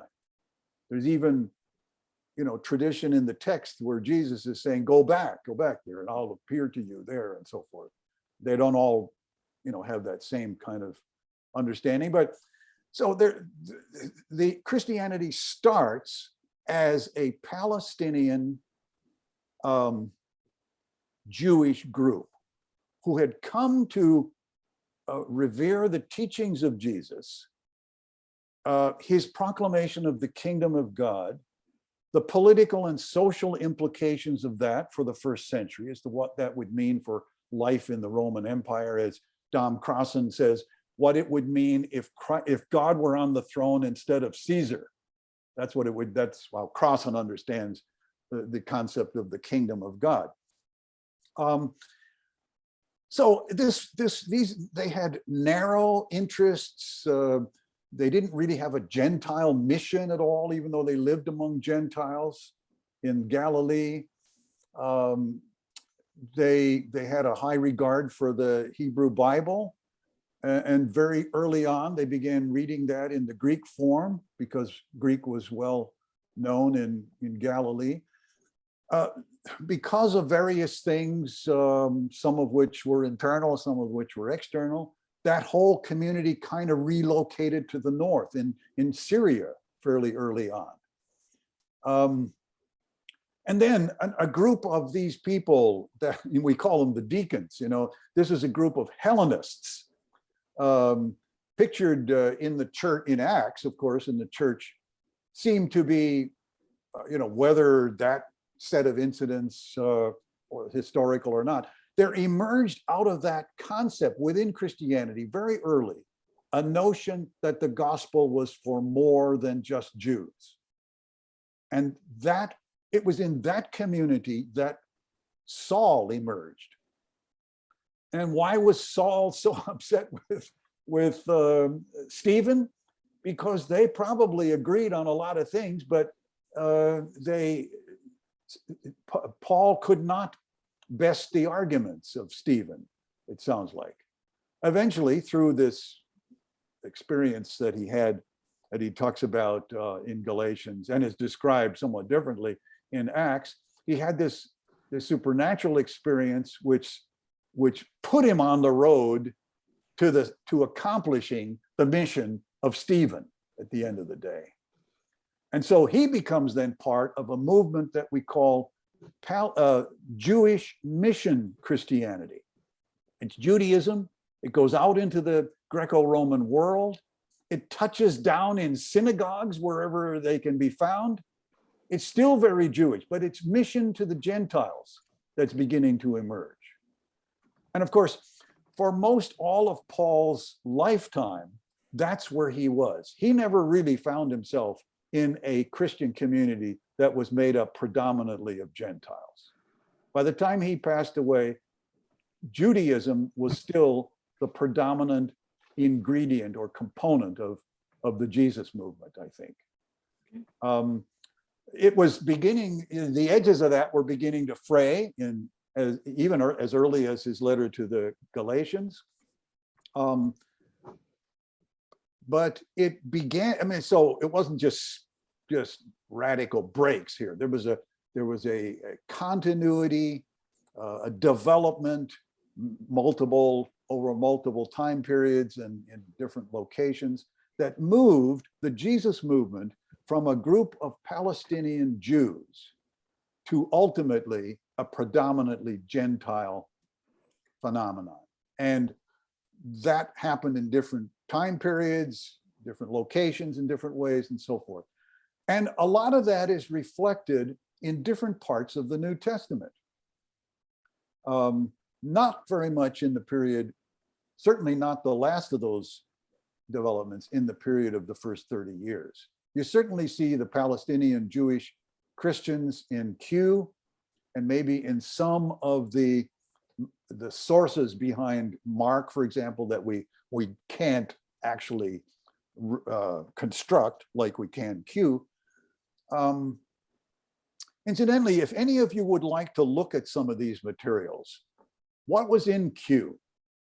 What about the M&L and the Signs Gospel and so forth?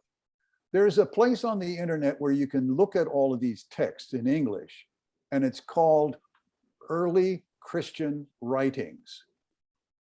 I'm looking at the website in front of me right now. It starts by isolating the Passion narrative, the sayings of Q, 1 Thessalonians. So you have biblical materials as well. The Signs Gospel is listed here as 50 to 90. The Didache, the Gospel of Thomas, fragments like the Oxyrhynchus 1224 papyrus, and then all kinds of stuff. If you want to read Marcion or the Gospel of Peter, the Testaments of the 12 Patriarchs, whatever, all of that stuff is in there. So what you find under the Gospel of Thomas, the Lost Sayings of Q, would be what is called a critical text of Q, which scholars have prepared based on their analysis of Matthew and Luke. And that's what I worked with in this. So you can work with these things too, if you like. Now, if I've answered your first question, which I may not have, give me the second one. Well, I'm going to defer for time to Peter, if you don't mind. And then if I have time to ask later, I will. But okay, in fairness to the rest of our class, I want to limit. All right, Peter, coming to you. Thank you very much, Warren, for your presentation. It's challenging and it's very important for us because the importance that Sabbath has for us as Adventists. Now, I was surprised that you limited yourself. No, first of all, I like to start with David reading of that very important text that proved that Jesus was in favor of keeping the Sabbath. When he said that the Sabbath was made for men, the Sabbath was made. And Jesus in his ministry didn't contradict or he was just explaining how the Sabbath should be kept, especially that you can do good in Sabbath. But he never said that it was told to you that you have to keep the Sabbath also, but I am telling you eventually something more about that. He didn't. Then we know that he rested in Sabbath when he was dead. We know that the women didn't go to the grave in Sabbath. They kept the Sabbath and went to the grave after. And we can talk about this is clearly done. Jesus' instruction, Jesus, he was in favor of strongly keeping the Sabbath. Now, you are limiting yourself to 30 years, this presentation. But I am puzzled. You explain why you wanted to prove that was not something written about that in favor of keeping the Sabbath. But I am puzzled that you limited yourself only to 30 years, because as you mentioned, the Gospels that you made most of your argument from were written after this period, written in 60s, 70s, and 90s. And then the points in favor of the Sabbath made from the Gospels, it's basically after these 30 years that you are referring to. Now, a very important distinction, clarification that I want to make. First of all, the Christians were not distinguished in the beginning from the Jews, because the Christian movement appeared inside of Jewish Judaism. And we know that the Christians were very interested, for them was very important to associate themselves with the Jews, because historically the Jews, they have privileges given them by Augustus, Emperor Augustus, that gave them privileges to respect their laws and of course, including the Sabbath. And the Christians, the Jesus movement that appeared, of course, they're interested not to be persecuted and considered different. And they were basically inside the Jewishness until approximately 49, when Emperor Claudius was expelling the Jews from Rome because they were revolted and creating disturbances there. Now, after this, of course, the Christians were less interested to associate themselves with the Jews. By 60s, after the period that you are referring to, Emperor Nero made that distinction between Christians and Jews when he set Rome on fire and accused the Christians that they set fire, according to Tacitus. Now, you, in regard to Paul, you mentioned that only 7 letters. I don't know why you mentioned only 7 letters, because Paul wrote 13, according to others, 14 letters. And I know that some scholars do not recognize some of the letters, but still we have them in the Bible. And I think we should make our analysis considering all these Gospels, including Hebrew and others that are in disputation. Now, other things that I like to add was that you mentioned the Gospel of John. You didn't refer too much to it, but in your discussion with Dr. Weiss, you mentioned that basically the Gospel of John, it's in favor of not keeping the Sabbath. I heard a presentation of Dr. Samuel Bakioki made in Campus Hill some years ago. And he referred to the fact that in his research done in the Vatican archives, he found the references and he concluded that the Lord's Day that John is referring to was not the Sabbath, was the Sunday. And I like eventually to hear your opinion about this. I like also lastly to mention that some scholars consider that we have references about the Sabbath in the Gospel of Thomas. The Gospel of Thomas, by some scholars, is considered that was written before the four Gospels. Dominic Rossan, one of the promoters of Jewish seminar, he is in favor of the Gospel of Thomas being written before the four Gospels. And in the Gospel of Thomas, it's a reference, clear reference, you have to keep the Sabbath because if you want to see the Father. And also in Gospel of Thomas, it is a reference of fasting in Sabbath, which is, I mean, we can discuss a lot about this because in the later centuries became a strong disputation between the churches in the East, Orthodox churches, and churches in the West, Catholic churches. Okay. Well, that was a lot to react to. I'm not really going to talk about the Gospel of Thomas. That would be a separate kind of thing. I mean, that's if we start talking about the Gospel of Thomas, we need to talk about all of it, and not just an isolated piece or two here that may reference the Sabbath. Some of it is not very complimentary on Sabbath, let alone on a lot of other things. But it's not an unimportant document. I certainly would agree with that. But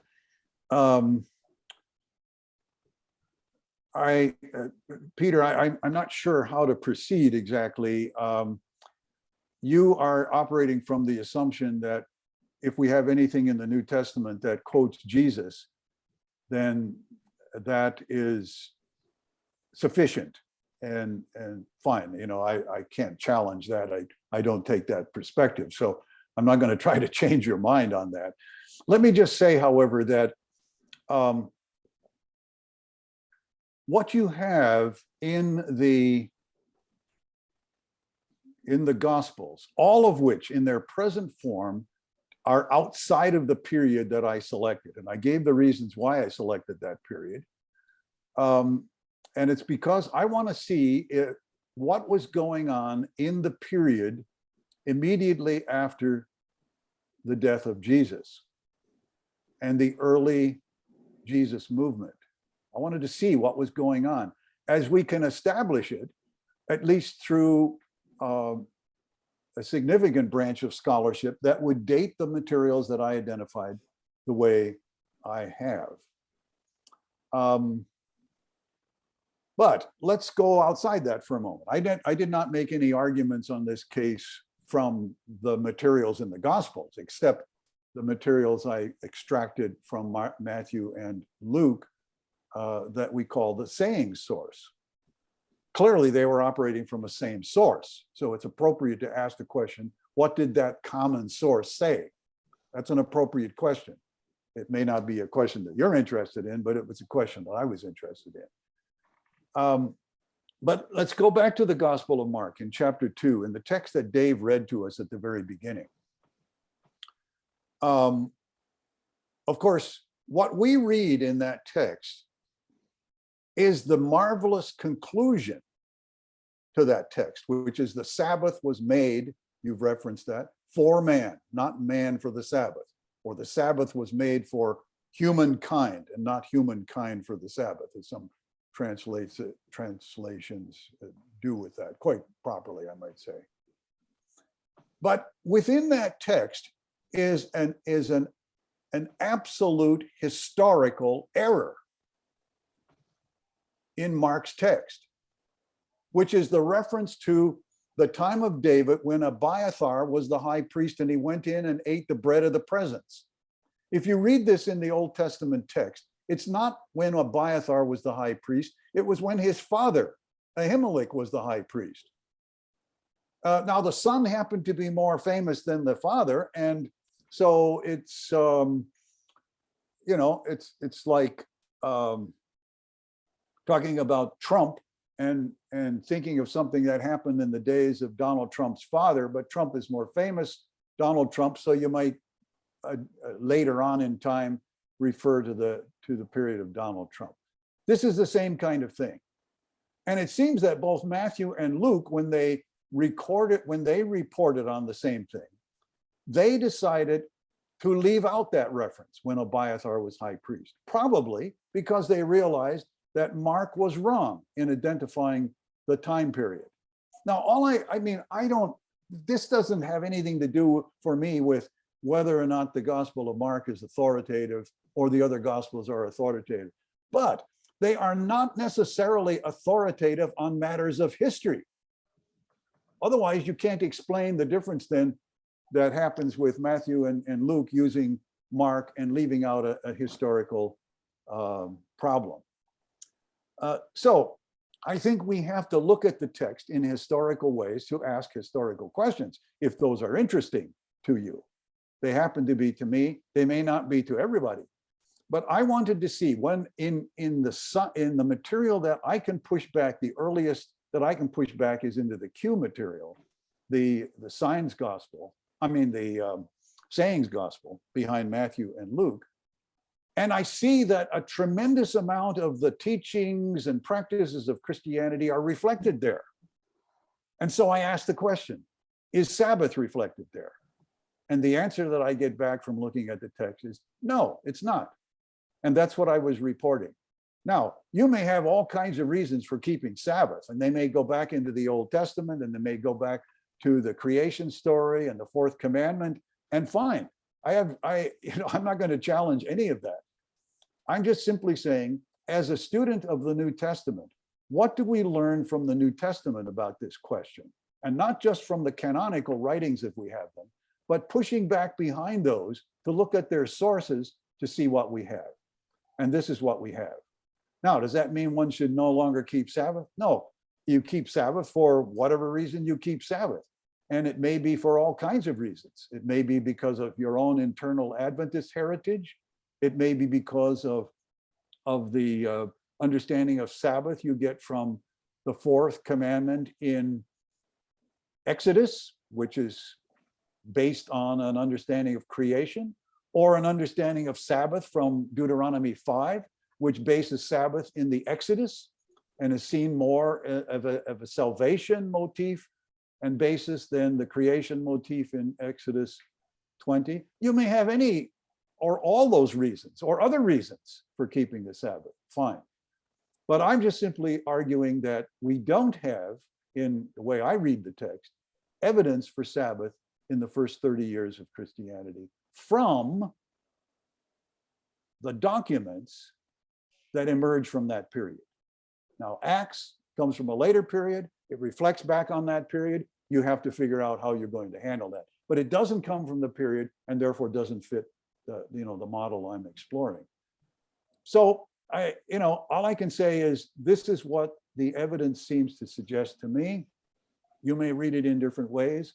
And above all, you may have different reasons for why you conduct your religious life in the way you do. And I applaud that, absolutely. Okay, thank you very much. David, I'm going to have to turn this over to you because I need to excuse myself. I have David V. and I have Anastasia. Thank you.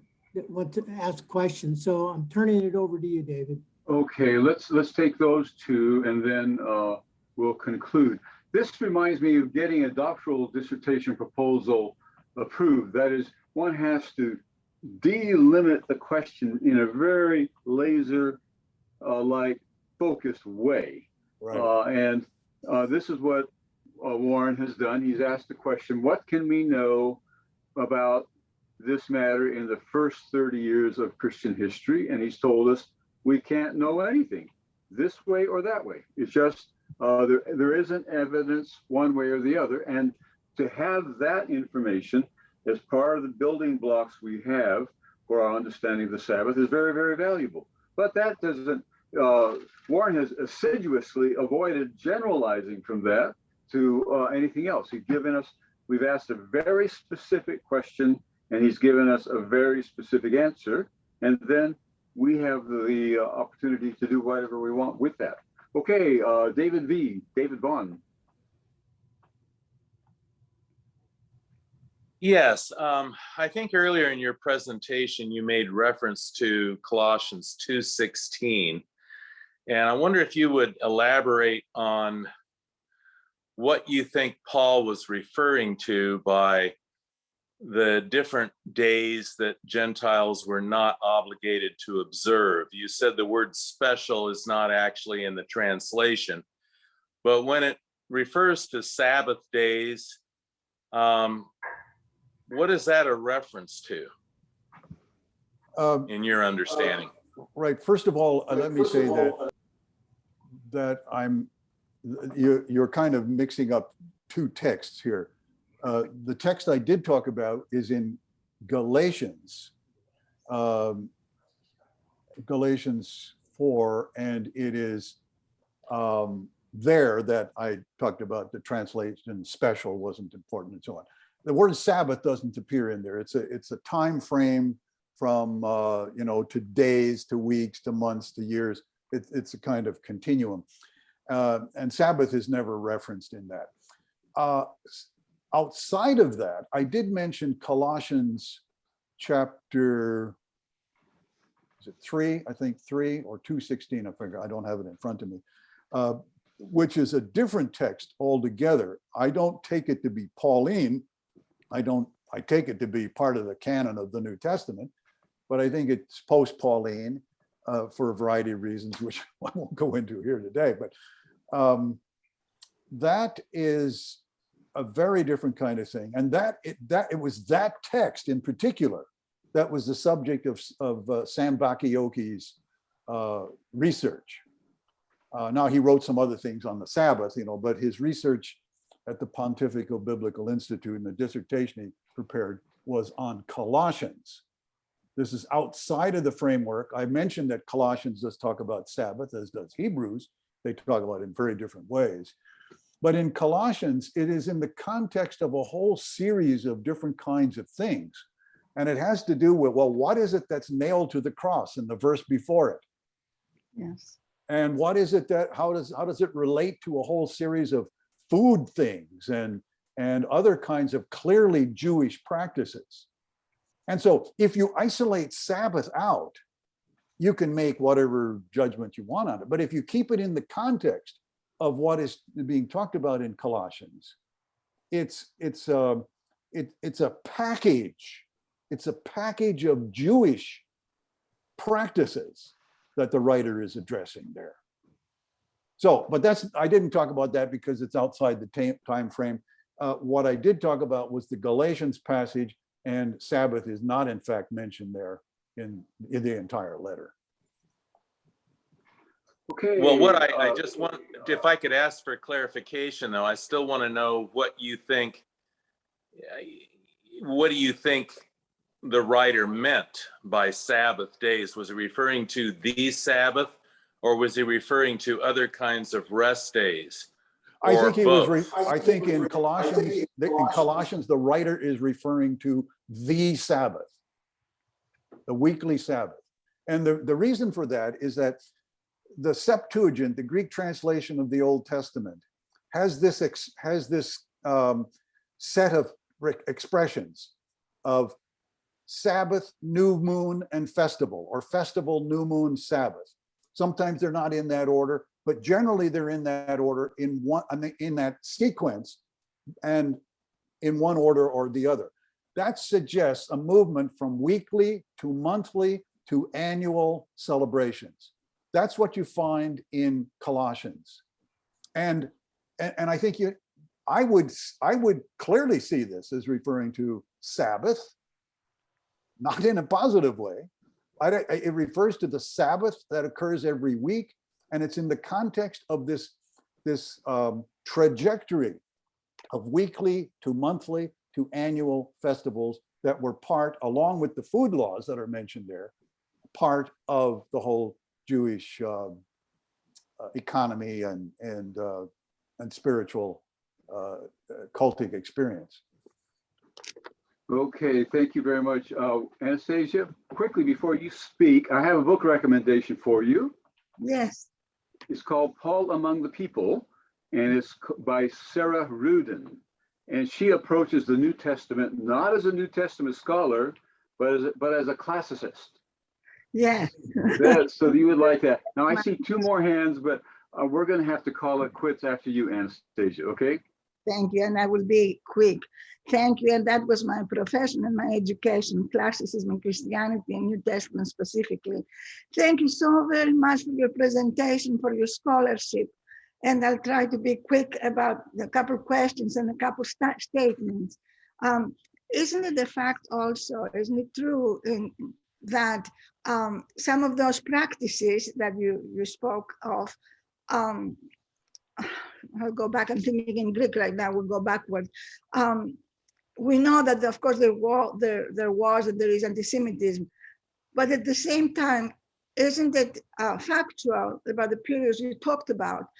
For instance, that the opposite was very strong, that the Jewish, even those that were Hellenistic Jews that became Christians, they had tremendous prejudices and practices to keep the Gentile Christians away. For instance, when Paul went to Corinth and other churches, as we know from his letters, and he asked, and from history, to ask for money to support, especially, I suppose him a little rusty, the church of James, the Christian church. And the Greeks were really upset about that. I think it was the Thessalonians, because according to those practices, the Christian Jews, the Jews who converted Christians, and in particular, I suppose, was James' church, will not allow Gentile Christians to even worship with them. They would not allow marriages between Jews and Gentiles that were even Christians, and other practices. So I think, and I have to go back to my scholarship, then the comment, there's no Jew, there's no Greek, so on and so forth. So there was a tremendous, understood maybe, effort by the Jews to become Christians to keep their traditions, but keep the Gentiles away. The other thing is, I really thank the synod that did not admit the Thomas into the canon, because if anything else, if there is a saying that if you don't keep the Sabbath, you cannot see the Father, that's the most antichrist thing I have ever heard. Because Christ, and then the role of law and all this, and not to deny Sabbath, but to make Sabbath the only thing that if somebody breaks that law, cannot see the Father, is just horrible. In my upbringing as an Orthodox, and now I'm still an Orthodox, I was for 10 years in the Adventist church, and I have kept a lot, including how I and my family keep the Sabbath. But one of the things that I appreciate your scholarship even much, much more is when we make the Sabbath the thing of the mark of the beast, etc., etc., etc., and we keep classical education away from our schools. We keep our people not interacting or hearing those thoughts, etc., etc., etc., and we make that as a separation even now from other people and other capital truths. And especially when we are so legalistic, when Jesus did not say we don't keep the Sabbath, even if we do it the right way, that you won't see the Father. He said all the laws, we don't break the laws, but all the laws are in loving God with all your heart and your neighbor as yourself. So I thank you very, very much for your scholarship, for breaking down those practices that keeps us apart from God and each other, and your scholarship. And thank you, Dr. Larson. Thank you. Thank you very much. Thank you. We have to call it quits, even though there are other people who would like to continue.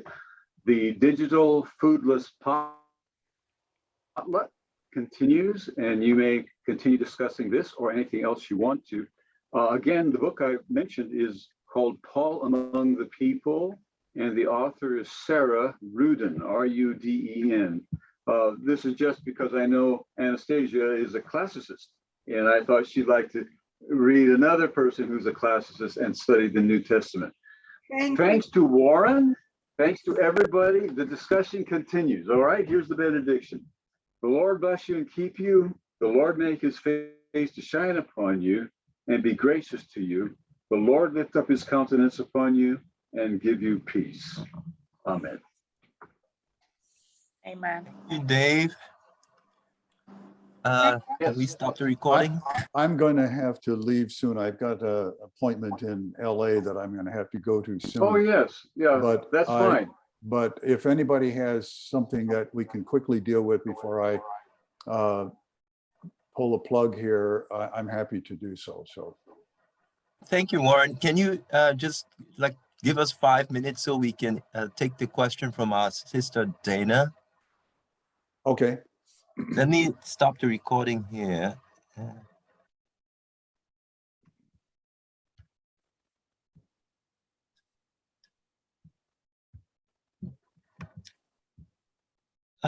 Go ahead. It's not allowing me to stop it, but go ahead. Dana?